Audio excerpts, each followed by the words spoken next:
Hey, hey, hey, it is 5:30 on Wednesday. You know what time it is. It is happy hour with Dr. Lisa. I am Dr. Lisa. I am your host. And I am so excited to chat with all of you about my blog. We are all the way on blog 40 already. Blog 40 is called Silent Children.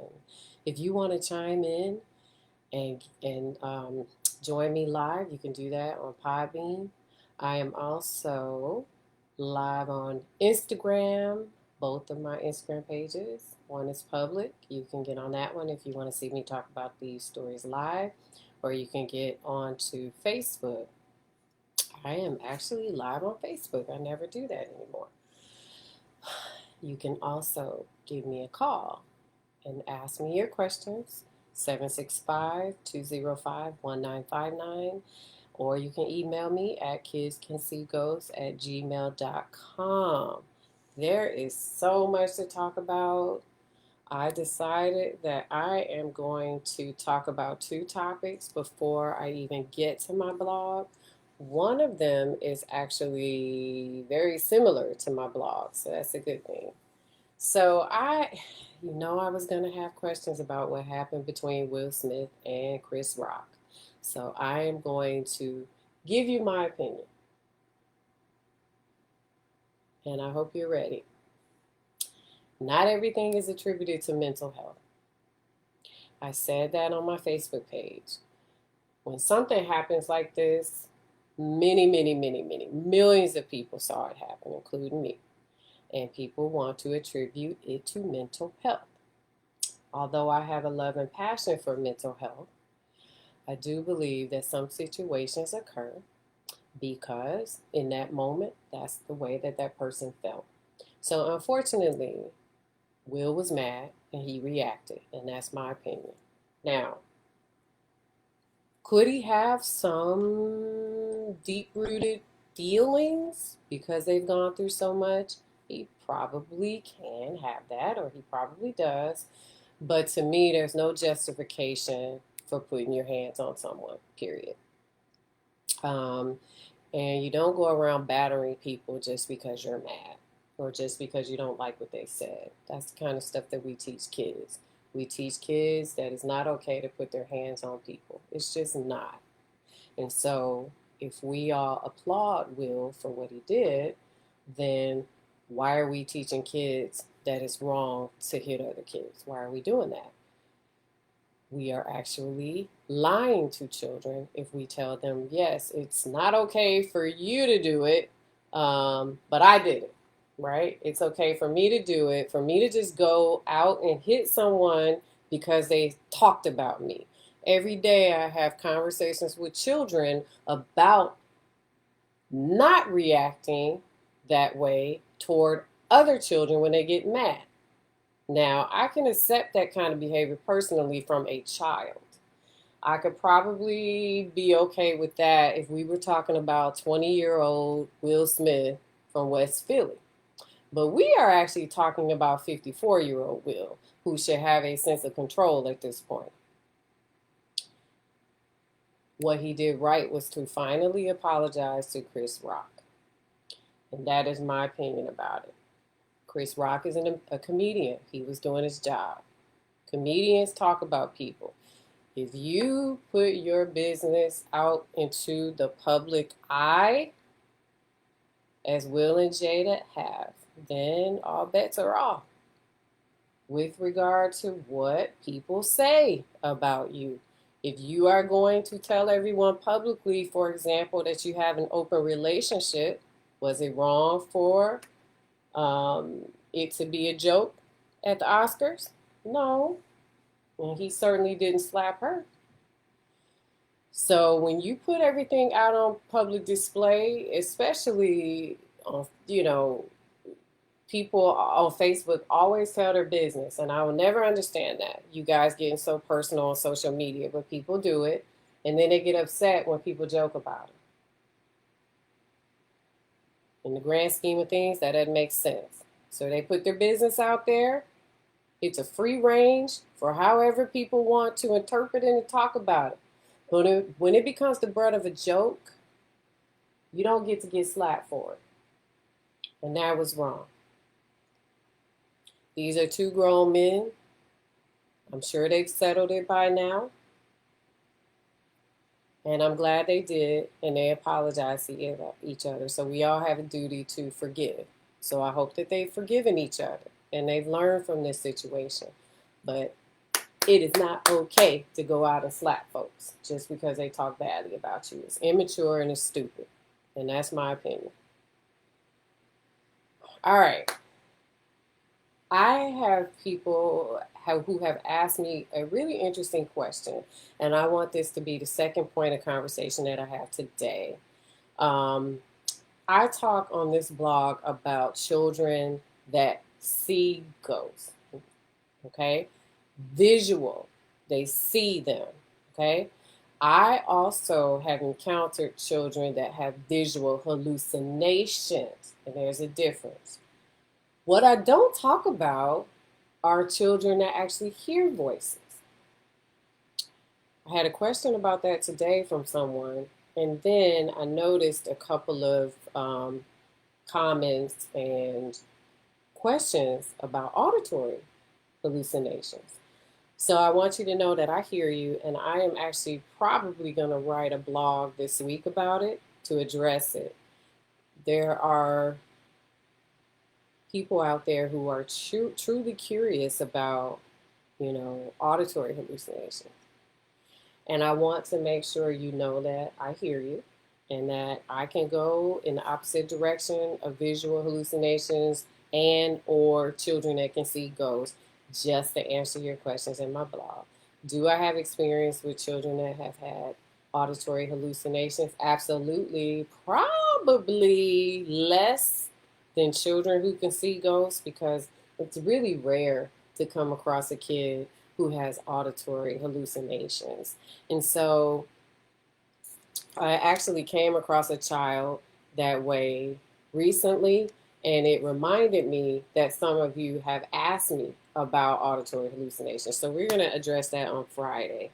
So I came across a kid who actually has auditory hallucinations, and this is very similar to what we're going to talk about today, because this is a child that I consider a silent child. And guess what?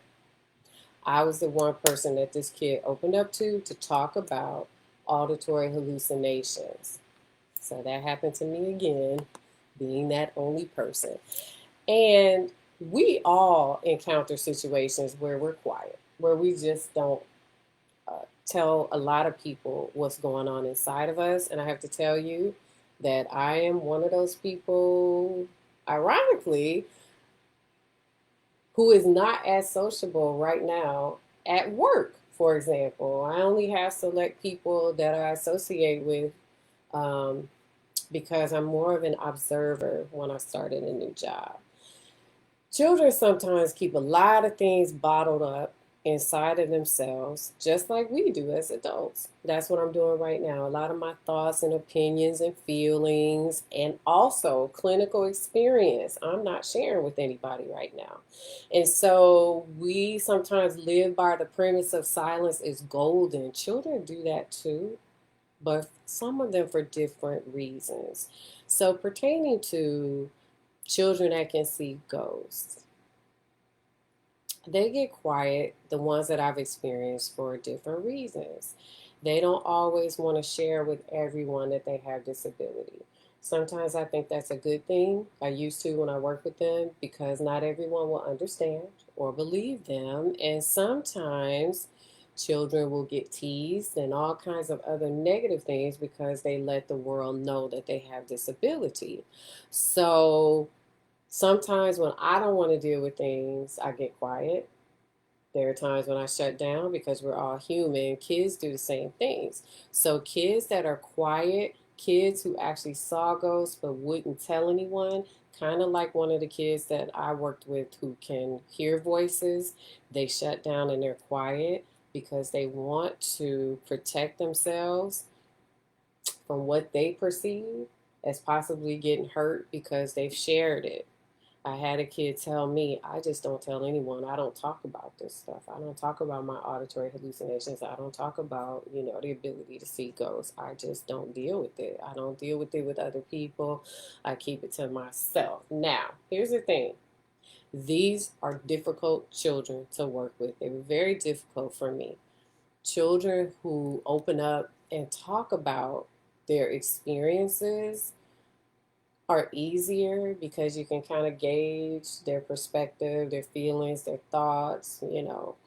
With silent children, conversations were really difficult. I'll give you an example recently.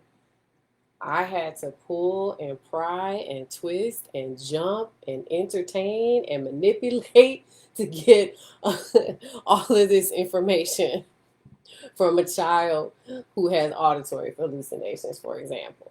That's the same battle that I fought with kids who could see ghosts but remain quiet.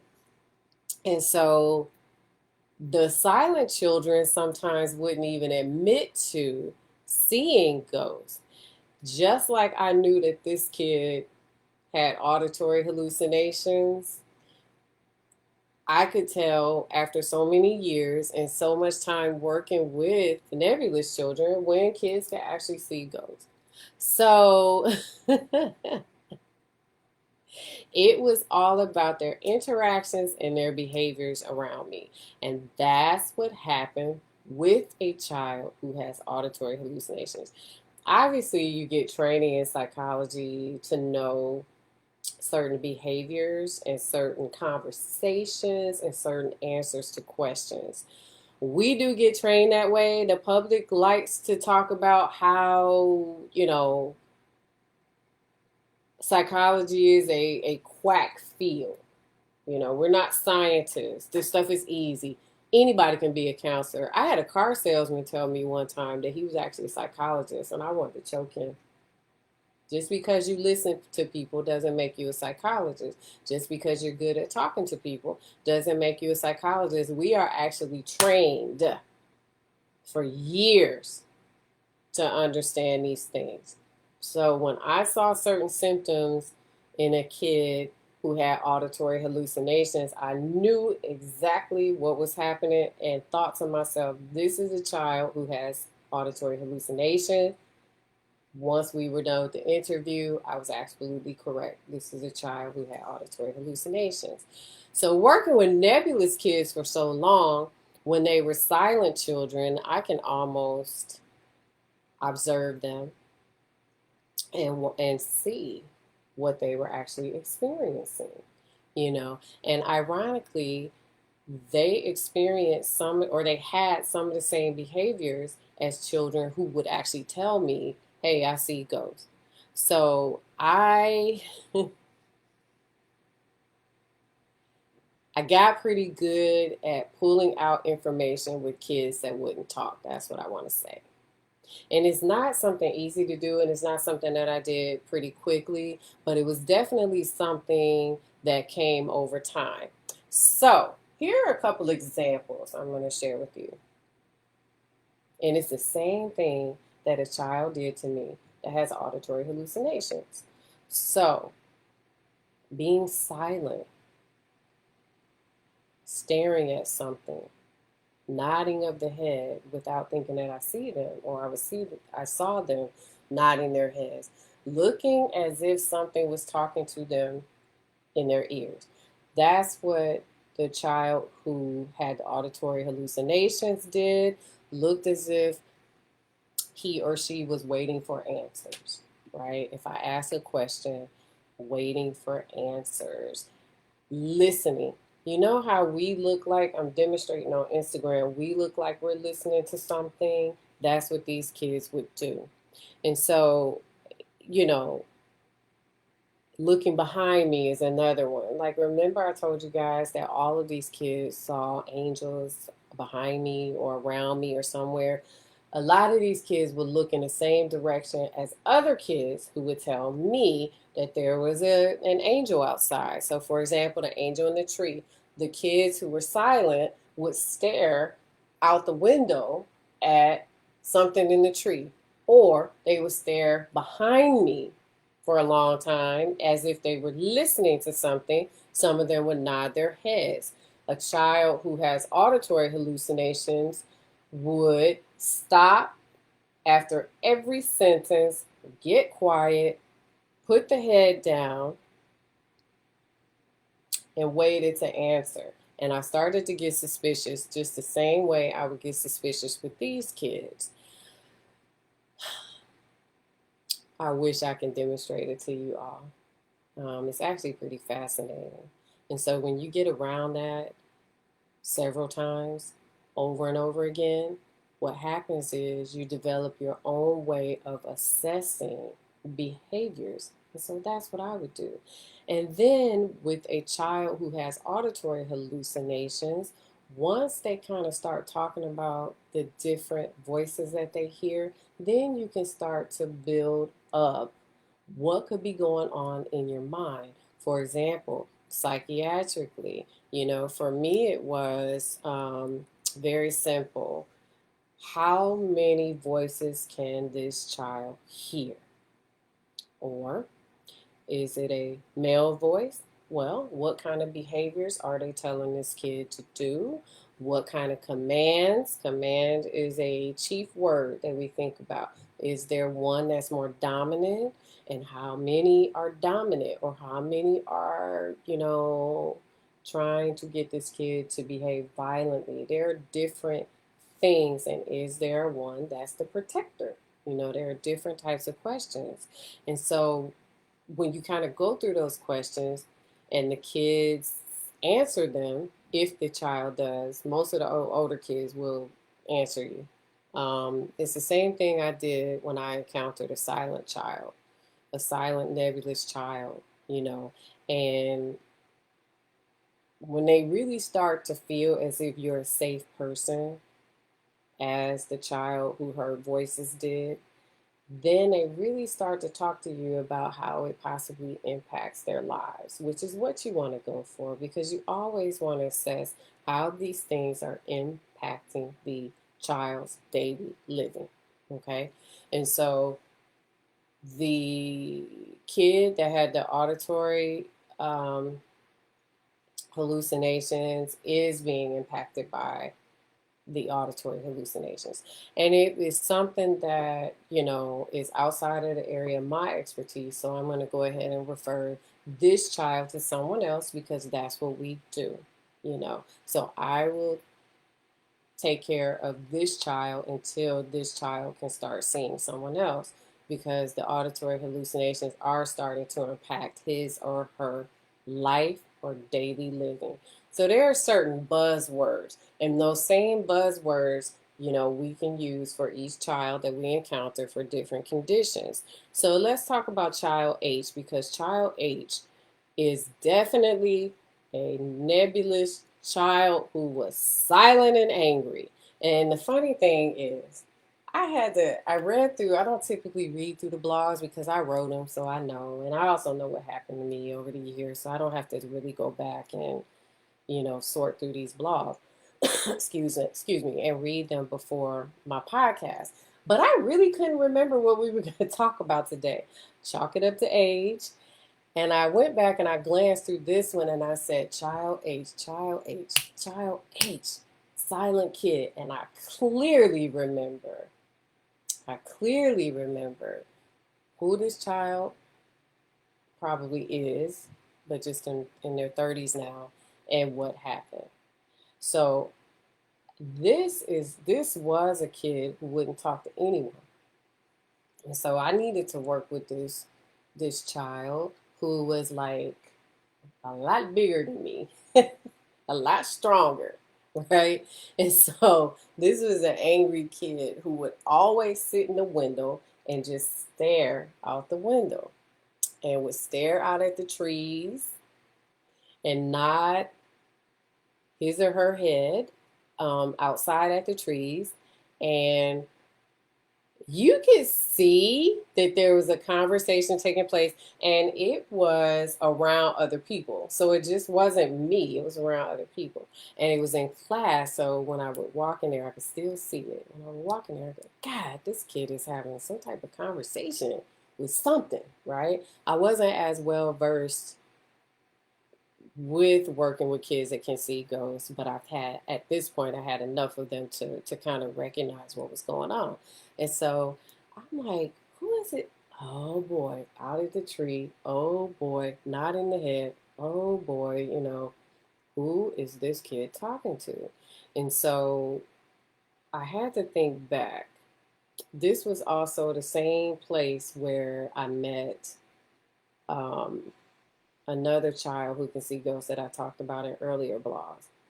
And I'll tell you, and this is off the blog for a second, they had a lot of the same behaviors, except the other child was not angry. So staring out the window, staring out at the trees, because there were trees by the school, and just not just these two kids, but a lot of them seem as if they have internal conversations with these ghosts, and just like a child who has auditory hallucinations, right? And like nobody else can hear this stuff but these kids. And so that's what child H was doing. And it was a conversation that I would ask child H about. Obviously, he or she was defiant and wouldn't tell me, and I wanted to know, right? The other kid in the same building would tell me conversations. And the thing about child H, however, is that I would sometimes sit and just watch what would happen. And this was an angry kid, a teenager, but not angry toward me. Like, don't sit next to me, or don't, you know, talk to me. Or you get some kids like that. This kid was not like that. This kid was just kind of like, just let me be. So for the first couple of times I went to go see this kid, I'm like, okay, I'll just let you be. And then I figured out quickly that this was a just a defiant kid, not rude, not nasty, just like, no, I don't want to deal with any of you, go away. And so my initial response to those kids is just to kind of respect, put out there what I'm there for, what kind of help I can provide, and then just leave them be and continue to expose myself to those kids. So I let them start coming around me. The more that I expose myself to those kids, like, hey, how you doing? Don't forget to come and see me when you get a chance. If you're having a bad day, you can come right in here and talk to me, punch back, whatever you want to do. And the funny thing is, this kid was silent, but would go out in the hallways and curse like a sailor. I'd be like, whoa, my ears, good Lord. With all of the cursing and stuff, then come right back in and just unbothered and quiet. And I didn't want to give up on this kid. I mean, it took a long time. And you don't want to force therapy or testing on any kid. And this was a kid old enough to make the decision about not seeing me as well, but did not do that. And so I initially didn't do it. So I decided to ask directly one day, what are you talking to? And this kid cursed me out. And I thought, whoa. Later on, I found out why this kid cursed me out, and that it had everything to do with what was being seen. Remember, I said sometimes dark angels would tell kids to do stuff? Yeah. So that was this kid's experience with me. And so I still didn't give up originally. What I did was I started kind of looking out the window with this kid,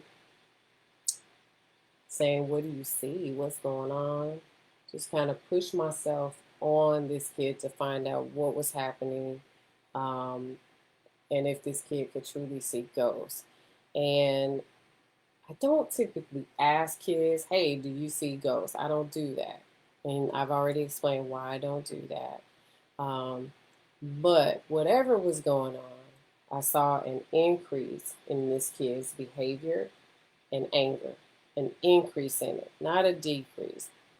So I felt like, this is a kid who had all the signs of seeing ghosts, right?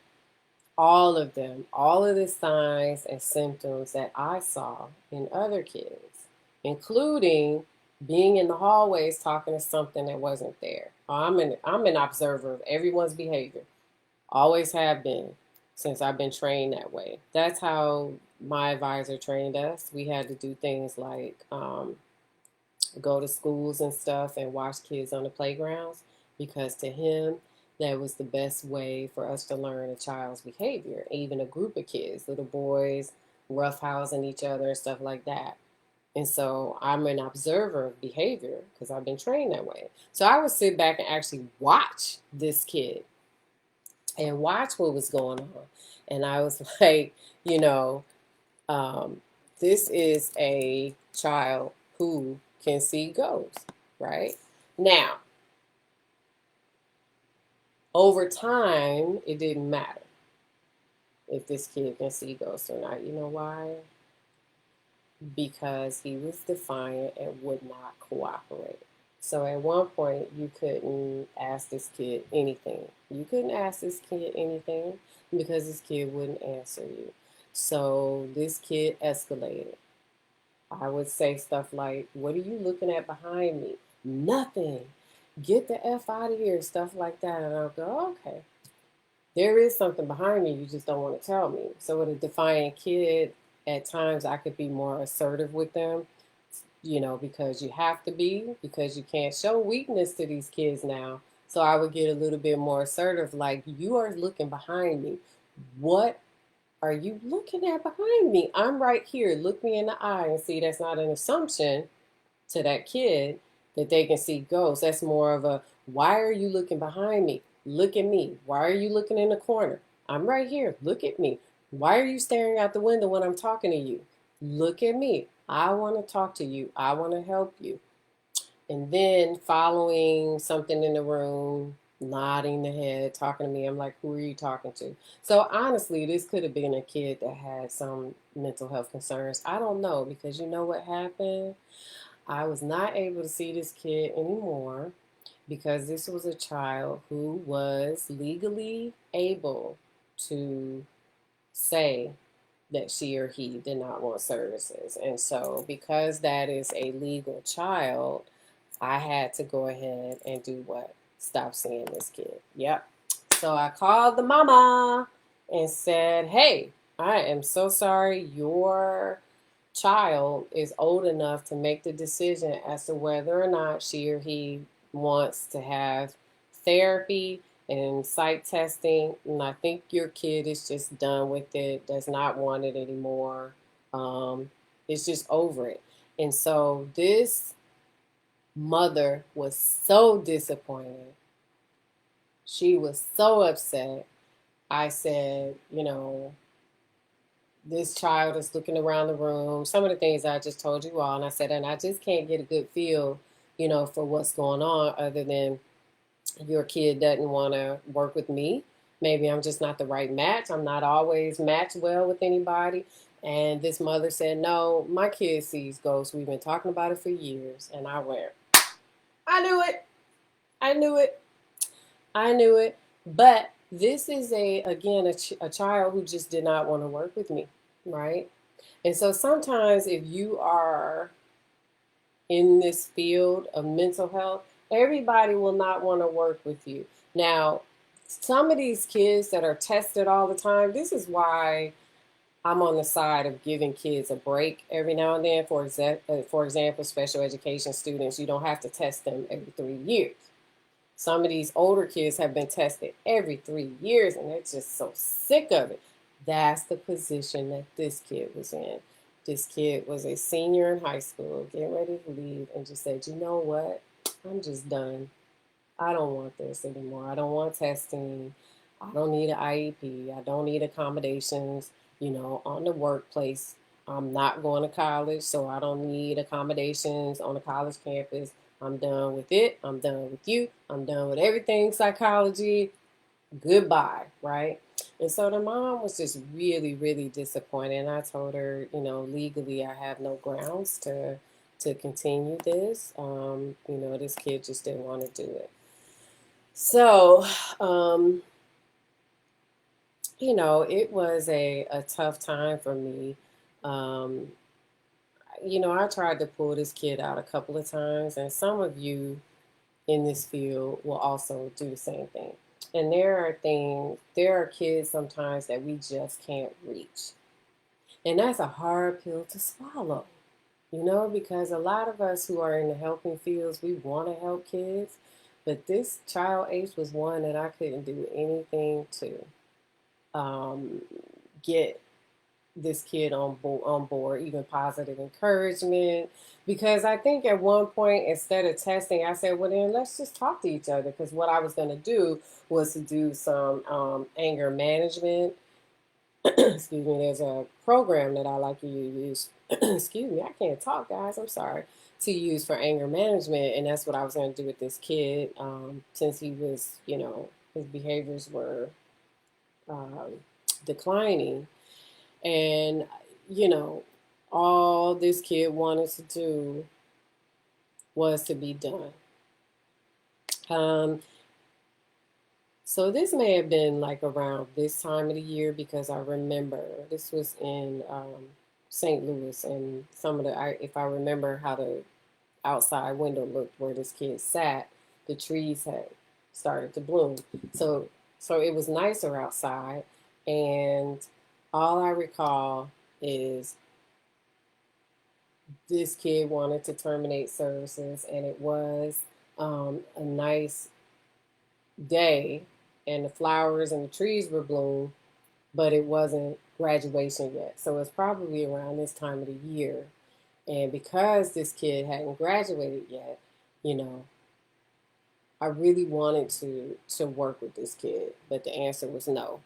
And so I had to discontinue immediately, revoke services, um, and then terminate therapy as well, which ended the therapeutic relationship, but it also revoked services for special education. So we had two different things going on. So there was a lot to learn from this situation. One of the things that I pride myself with, and I have throughout all these years, is my ability to establish positive rapport with people in general, but with kids and also with parents. And although I had a really good rapport going on with this kid's mother, I just could not get it at all from this child. And so when you have the best intentions for a child and you really want to help him or her, they sometimes will, especially teenagers, hold a lot inside. And so we have to come to terms with we just can't help everybody. We just can't. For one, people have to be ready to receive the help, right? Just common sense. When they're not ready to receive the help, what happens? They reject the help. It's real easy. They reject the help. And so, even if you have the best intentions, you have to be cognizant of the fact that there are some people who just don't want to receive the help, or it's just the wrong time. You don't have to give up on them. You just have to kind of wait it out until they're ready. And unfortunately, like child H, some people will not be ready. So, what do? Let it go. That is the hardest reality about this field. That there are times when you just have to let people go. Now, you want to do it appropriately. You never ever abandon your clients. I have seen that come up repeatedly on various social media sites, and I've seen therapists even talk about I just let the client go. When I say let go, I'm talking about your emotional need to help everyone.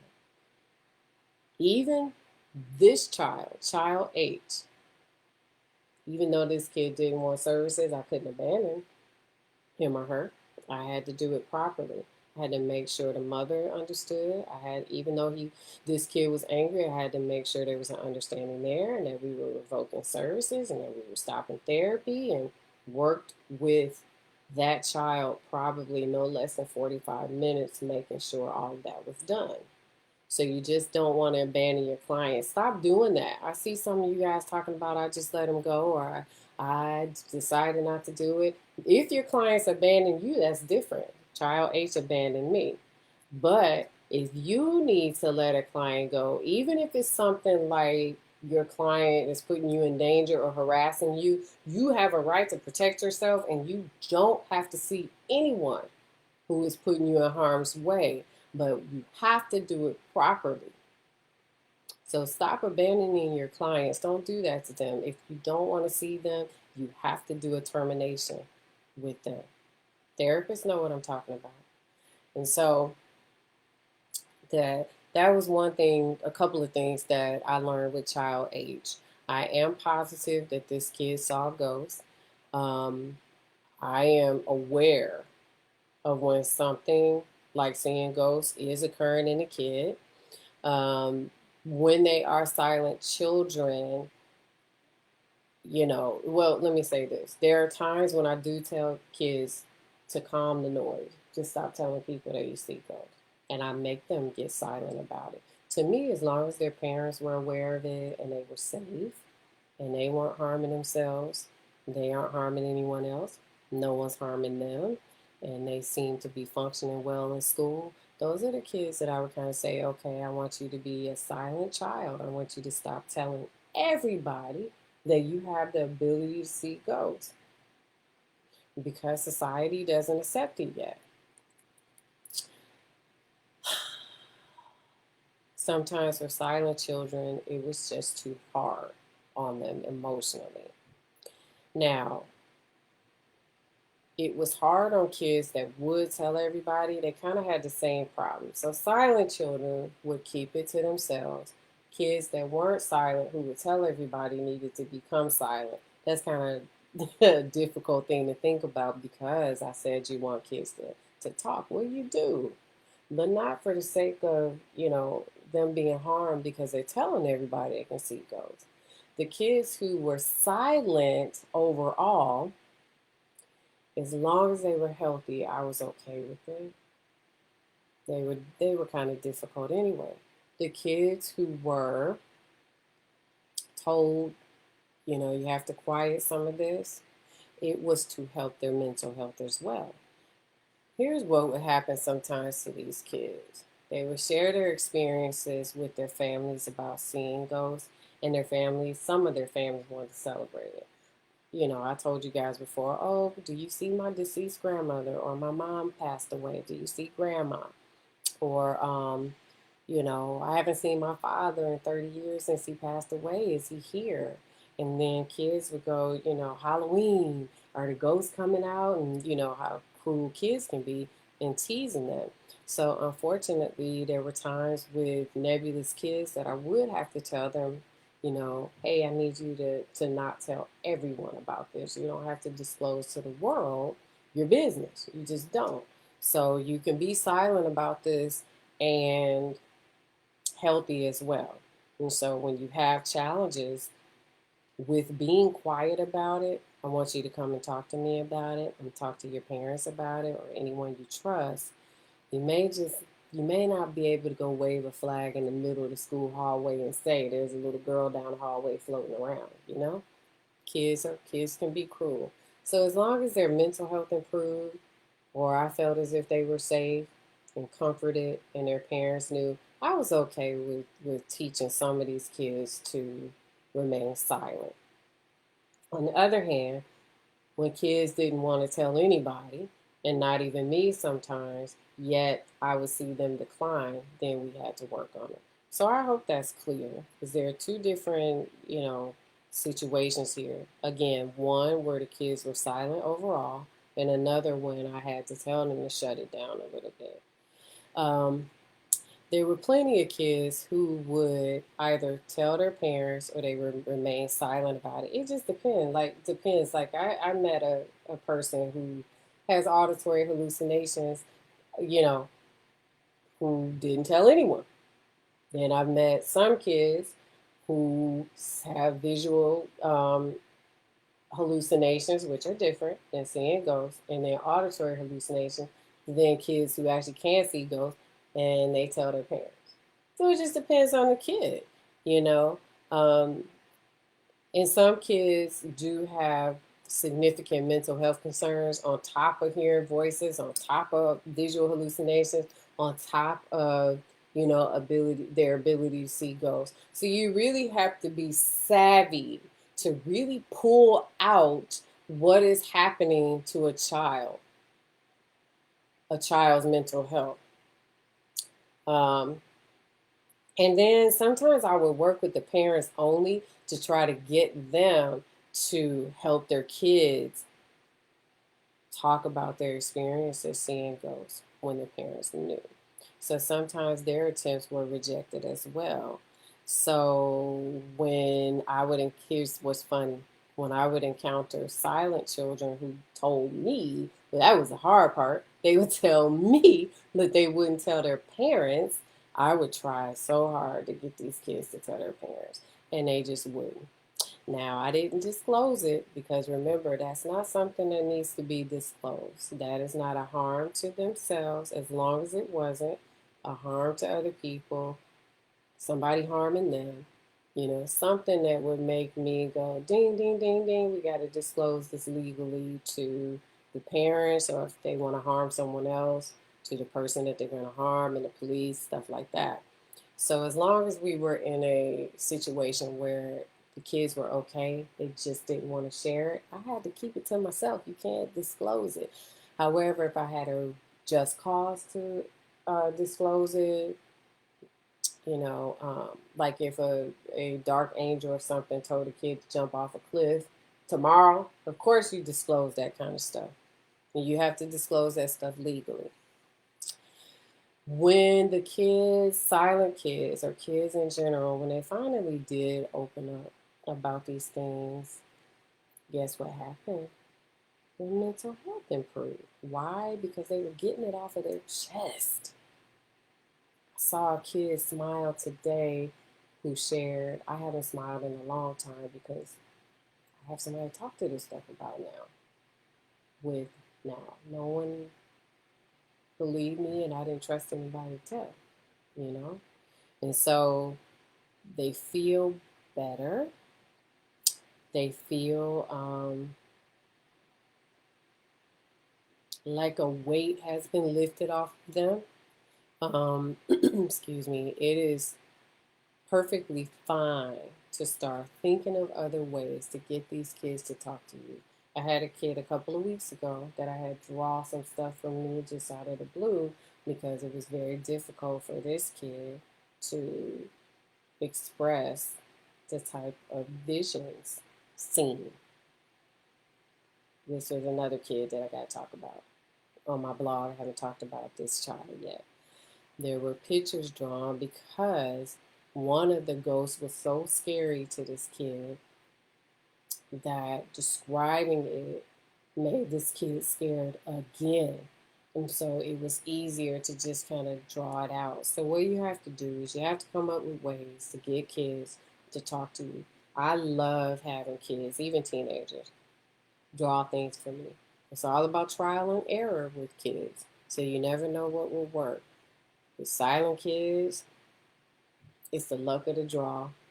If they feel safe and comfortable, they may tell you things. And so this was probably an experience with child H that shifted my learning with kids because I realized I am not a perfect psychologist or a person. And sometimes what we do just fails. It just doesn't work. So there you go. That is Silent Children, blog 40. So if you tune in next week, we are going to talk about prayer because there were so many questions coming in last year when I wrote this, which was around December, about the way that I discuss what happens with kids. And I always say what? It doesn't matter what your religion is. I've worked with atheist children just fine and happy who could see ghosts, and prayer worked to help them. So I am finally going to address that in detail next week. So I would really appreciate it if you would tune in next week, and that will kind of settle some of the questions that you had about prayer. Alrighty, thanks so much for joining. You guys have a wonderful rest of the week and a good weekend. And we'll chat next week. Bye bye.